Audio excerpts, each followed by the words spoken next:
Pendahuluan. AC Milan bukan hanya klub sepak bola. Ia adalah simbol sejarah, kebanggaan, dan kebudayaan olahraga di Italia dan dunia. Dari akar pendiriannya oleh para ekspatriat Inggris pada akhir abad ke-19 hingga menjadi salah satu klub paling disegani di Eropa, AC Milan telah menapaki jalan panjang penuh dinamika, kemenangan besar, skandal, degradasi, kebangkitan, dan dominasi. Di balik warna merah hitam yang melegenda, tersimpan kisah-kisah luar biasa yang membentuk identitas klub ini sebagai salah satu kekuatan utama dalam dunia sepak bola. Awal sejarah, lahirnya legenda, 1899-1930-an. AC Milan lahir pada 16 Desember 1899 di kota Milan, Lombardia. Pendiri klub ini, Herbert Kilpin, seorang pengusaha tekstil Inggris yang juga pemain sepak bola, ingin membawa olahraga ini lebih jauh ke daratan Eropa.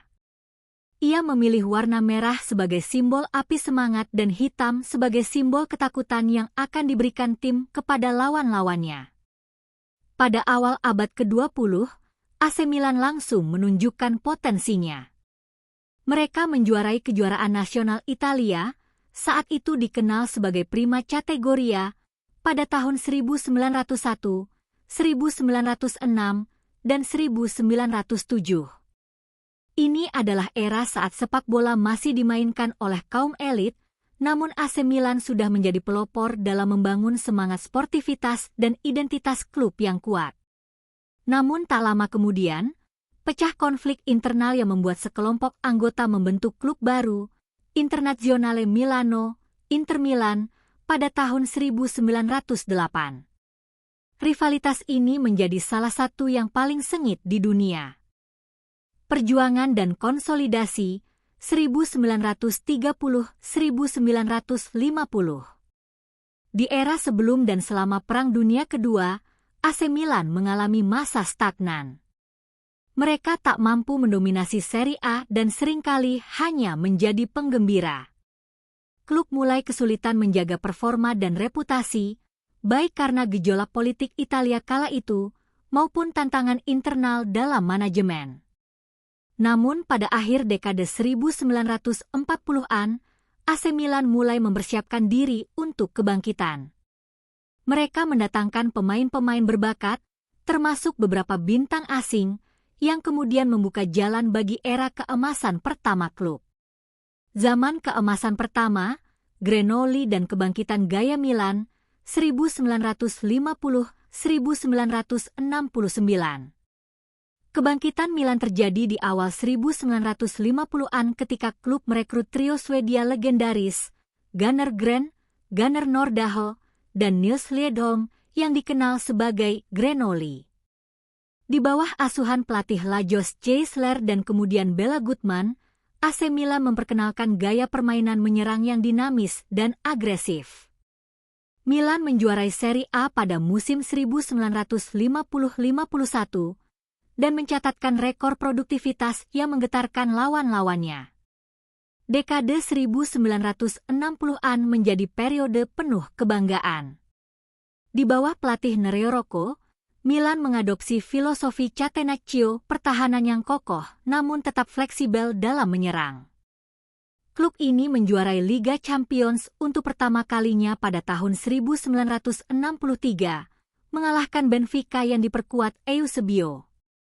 Satu dekade ini ditutup dengan gelar Liga Champions kedua, 1969, dan Piala Interkontinental yang diraih setelah mengalahkan Estudiantes. Milan kini sudah bukan hanya raja di Italia, tapi juga di dunia. Fluktuasi performa dan masa gelap 1970-1985. Tahun-tahun 1970-an adalah masa transisi yang pelik. AC Milan tetap mampu meraih trofi seperti Coppa Italia dan Piala Winners, tetapi secara umum performa klub tak konsisten. Krisis semakin parah ketika pada tahun 1980, AC Milan terseret skandal pengaturan skor Totonero. Akibatnya, klub untuk pertama kalinya dalam sejarah harus terdegradasi ke Seri B. Meski mereka promosi kembali, degradasi ini menjadi noda hitam dalam sejarah rossoneri. Saat banyak klub membangun fondasi modern, Milan seperti kehilangan arah. Stabilitas finansial rapuh dan prestasi di lapangan mengecewakan. Kebangkitan besar, era Berlusconi dan dominasi dunia, 1986-1996. Tahun 1986 menjadi titik balik paling dramatis dalam sejarah AC Milan. Silvio Berlusconi, Taipan Media Italia, membeli klub yang sedang terpuruk dan langsung mengubah segalanya. Ia tak hanya menyuntikkan dana besar, tapi juga membawa visi modern, menjadikan AC Milan klub paling profesional dan dominan secara global. Ia menunjuk Arrigo Sacchi sebagai pelatih, seorang revolusioner yang memperkenalkan pressing tinggi, garis pertahanan tinggi, dan sistem zonal marking. Sacchi membangun tim dengan pilar dari Belanda, Marco van Basten, Ruud Gullit, dan Frank Rijkaard, serta mempercayakan lini belakang kepada Franco Baresi, Paolo Maldini, Alessandro Costa Curta, dan Mauro Tassotti. Hasilnya luar biasa. AC Milan menjuarai Liga Champions 2 kali berturut-turut, 1989 dan 1990, dan mempermalukan tim-tim top Eropa dengan permainan kolektif yang sangat modern. Era ini dilanjutkan oleh Fabio Capello, yang melanjutkan warisan sukses Sacchi. Milan memenangi gelar Liga Champions 1994 dengan menggilas Barcelona 4-0, serta meraih berbagai Scudetto di Serie A dengan dominasi luar biasa. Akhir abad 20 dan kejayaan kembali, 1997-2007. Setelah sedikit penurunan di akhir 90-an, Milan kembali bangkit di awal 2000-an. Carlo Ancelotti ditunjuk sebagai pelatih, dan ia menyusun tim yang sangat seimbang, mengandalkan kekuatan teknis Pirlo, Gattuso, Seedorf, Kakak, dan Shevchenko. Milan kembali menjuarai Liga Champions pada tahun 2003 dan 2007, serta meraih berbagai gelar domestik. Namun, kekalahan dramatis dari Liverpool di final 2005 meskipun sempat unggul 3-0 menjadi salah satu luka terdalam dalam sejarah klub.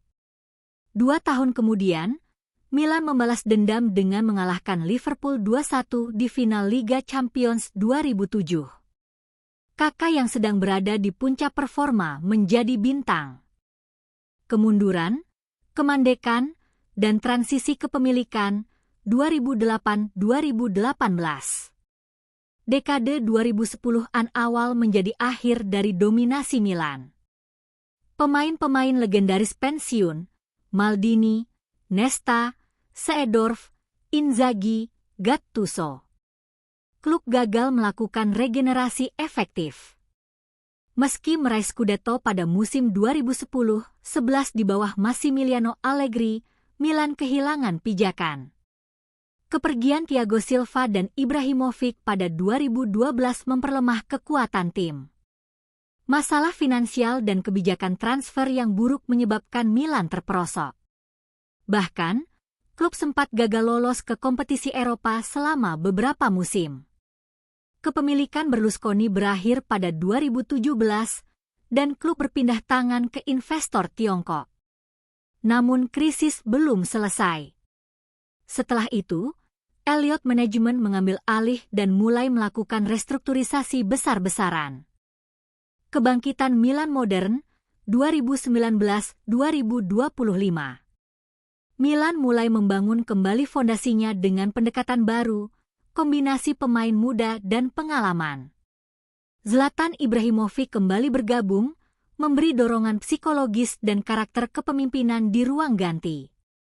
Bersama pelatih Stefano Pioli, Milan memperlihatkan kebangkitan konsisten. Puncaknya, Milan menjuarai Serie A musim 2021-22 Scudetto ke-19 dengan skuad muda yang penuh determinasi seperti Rafael Leao, Sandro Tonali, Theo Hernandez, dan Mike Maignan. pada 2025, di bawah pelatih anyar Sergio Conceição, Milan berhasil menjuarai Supercoppa Italiana setelah mengalahkan rival sekota, Inter, 3-2 dalam duel dramatis. Milan telah mengumpulkan 50 trofi resmi dan kembali menjadi simbol kekuatan Italia di pentas Eropa. Filosofi, budaya klub, dan basis supporter. AC Milan adalah klub yang mengedepankan kehormatan, kelas, dan keindahan permainan. Filosofi mereka tidak hanya soal kemenangan, tetapi juga tentang bagaimana cara menang. Klub ini dikenal memiliki akademi muda yang menghasilkan legenda seperti Paolo Maldini dan Franco Baresi. Stadion San Siro, yang dibagi dengan Inter Milan, adalah rumah megah dan penuh sejarah, tempat mimpi-mimpi sepak bola terwujud. Basis supporter AC Milan sangat besar, baik di Italia maupun di seluruh dunia. Kurva Sud adalah bagian paling bergairah dari tifosi Milan yang menjadi simbol semangat klub. Kesimpulan, warisan dan masa depan. AC Milan bukan sekadar tim sepak bola. Ia adalah warisan budaya, kisah perjuangan, dan lambang supremasi sepak bola Italia. Dengan sejarah panjang penuh warna, Milan menunjukkan bahwa kejayaan bisa datang dan pergi, tapi semangat sejati tak pernah padam. Dengan fondasi yang kini kuat, manajemen modern, dan kombinasi pemain muda berbakat serta pengalaman, AC Milan tampak siap menulis babak baru dari kisah keemasan mereka. Era kejayaan Rossoneri belum berakhir. Ia hanya baru dimulai kembali.